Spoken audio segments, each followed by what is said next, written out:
Ayan mga idol, tara kain tayo mga idol. Ayan o. Ayan o, yung kanin natin o. Tapos yung ulam natin. Ayan ang puso mga idol. Ayan o. Puso tapos ano mga idol, tawag ito. Puso tapos pansit canton. Ayan o. Ganyan lang mga idol, makakagulay ka na dito, makakain ka na ng ganito. Ganito lang talaga dito sa bukid mga idol, kailangan tiyagaan lang. Kasi kung hindi ka magtsatsaga maggulay, wala. Ang diskarte dito mga idol, kasi yung pansit canton mga idol, kasi isa lang. Baka pagkakain ako, isang piraso, kulang pa. Kaya ang ginawa ko, linagay ko ng gulay. Para mas masarap naman mga idol. Kasi pag purong gulay lang din mga idol, pag puro puso lang, parang wala, hindi ano ba yun?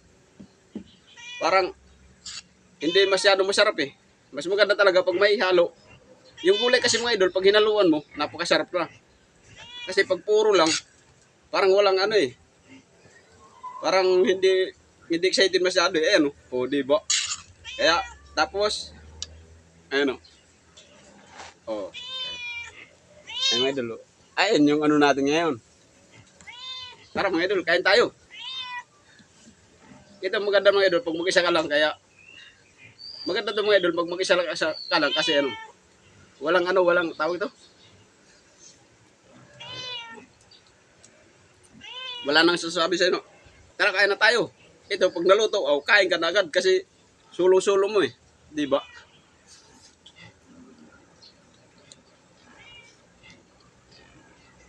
Pag mag-isa ka lang kasi mga idol, halimbawa, pag hindi masarap yung luto mo, walang magkakantsaw sa'yo eh.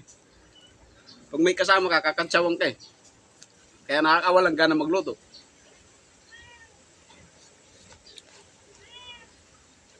Kasi mga idol, lahat ng kasama hindi pare-parehas. O, diba? Kaya pag solo ka mga idol, masarap hindi. Kakainin mo.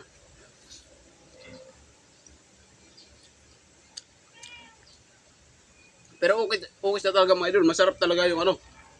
Masarap talaga yung puso na may ano. Ano tanto si mga idol? Pangalawang beses ko na naginulay. Pero napasarap. Pero natutunan ko lang din to. Shout out pala sa nagtuturo. Maraming salamat. Kaya, ayan o. O diba mga idol? Pag ano mga idol, pag tinuruan ka kung sino magtuturo sa'yo, talagang isa-isip mo talaga mga idol. Talagang tandaan mo. Kasi dadating ang araw na ikaw lang mag-isa. Di alam mo na. Di kung ikaw lang mag-isa, hindi mo ka na mamumblema sa gulay, sa ulam. Kasi alam mo na. Kaya pag ikaw lang mag-isa, marunong ka na sa mga diskarte. Gabi oh. Sobrang init mga idol.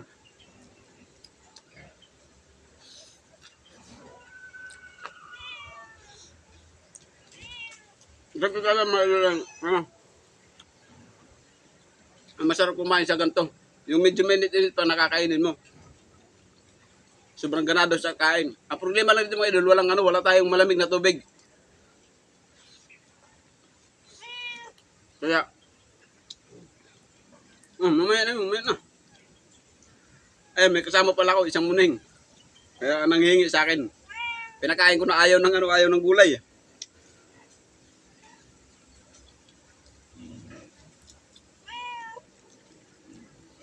Maano si muning, mapili. Gusto na ulam eh. Eh wala akong ulam. Ang ulam ko ay gulay lang. Ayaw niya eh. Ang ano mga idol, para hindi siya masyado makulit, uunahin mo lang siya sa pagkain. Papaunahin mo siya sa pagkain.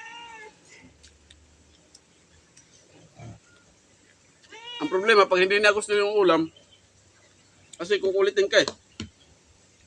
Manghihingi pa sa'yo ng ibang ulam eh. Pero mamaya, ano, kasi wala kasing pambili. Ayan mga idol. Ayan ang puro-purong gulay.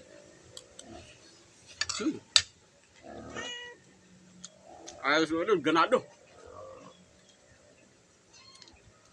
Siguro kahit ito lang lagi araw-araw, pag kahit gulay lang, pag sarili mong luto. Pero mas masarap talagang mga binibili na linuto. Pero ang problema lang, walang pambili. Ito makakatipid na, tos masarap pa.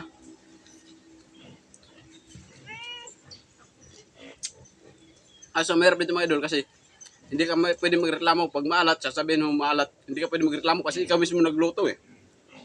Kaya kakainin mo na lang, didiskartehan mo lang kung paano.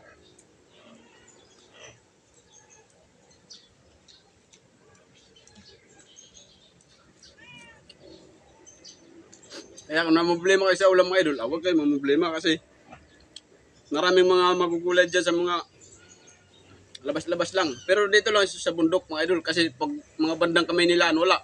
Mahirap ang ano dyan talaga, puro bili.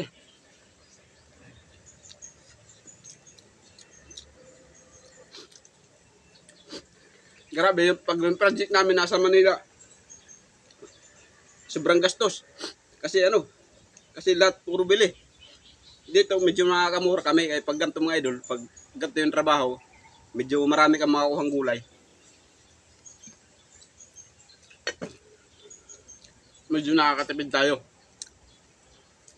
Ganyan naman talaga sa lahat. Kailangan kung kahit mapasarap ka sa kain, basta makatipid ka, lahat naman ng tao nagaganyan eh. Pero paminsan-minsan, pag mayroon, kain din tayo sa mga masasarap. Na-experience lang ba natin yung kinakain nila masasarap? Pero pagka po sa budget, huwag natin ipilit kasi mga idol. Pag pinilit mo ikaw rin mahirapan.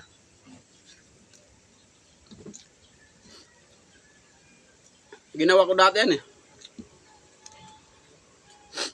Kain ako ng yung uso kasi mga idol sa Manila yung uso kasi sa Manila yung yung eat all you can. Di ba mga idol, marami yan, eat all you can. Hindi ko pala alam mga idol na 250 isang kain mo. Pero mga idol, talagang maramihan kumain. Talagang lahat ng gusto mong kainin, kakainin mo. Kaya nga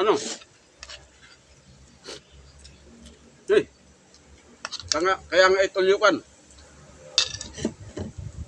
Kasi lahat pwede mo kainin. Ang problema mga idol, kay 250 yata yun o 350 ba? Ang problema ay pa lang, mga Merkulis, Biyernes pa lang yata, wala na akong panggastos. Wala nang allowance. Pero nabusog naman ako.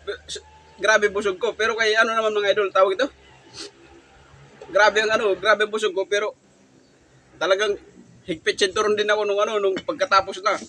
Kasi mga idol, tawag ito? Kasi pag ganyan, na-short ako, mahirap pero naka-experience ako ng masarap na pagkain. Yung tipong ituturo mo lang kung saan. Ang sarap din sarap talaga ng mga ulam doon. Kukunti lang nga lang kinain kong Ang problema kay tawag ito, pinilit ko kasi medyo alanganin ako sa pang-allowance.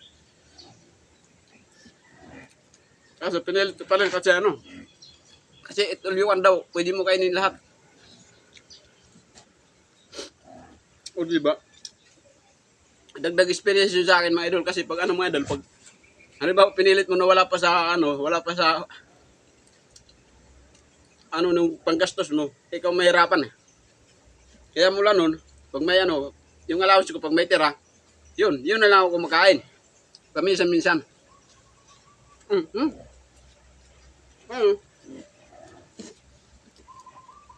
Makulit siya mga idol eh. Makulit siya kasi hindi niya gusto yung ulam eh.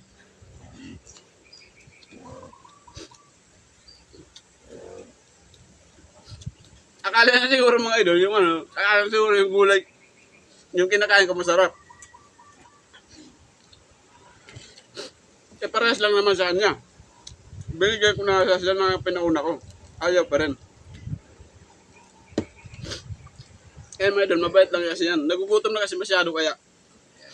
Siyempre, akala niya masarap yung kinakain ko. Ay, yung kinakain ko, parehas lang naman sa binigay ko sa kanya. Naigit sa mga idol sa akin kasi sarap na sarap ako kumain. Samantala siya hindi niya gusto. Kaya nagawan niya ako, grabe talaga. Kahit tayo pala mayroong ganyan. O diba?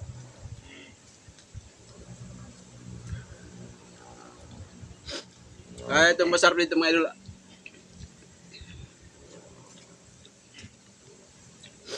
Pagkakain ka dito mga idol, pag ikaw lang mag-isa, pwede mo na kamayin lahat. Kasi mahihayin kasi ako pag may ibang kumakain eh. Dito talagang hanggang kaya mga idol, sige kain. Kasi ano,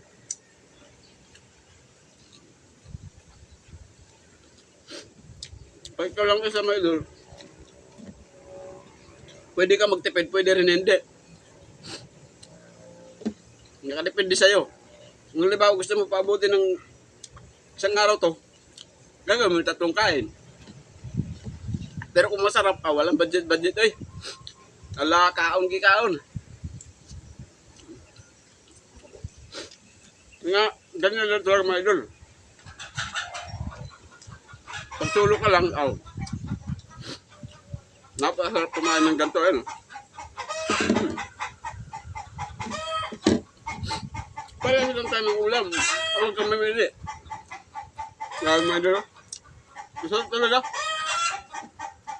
Ha? Kaya tayo. Ano?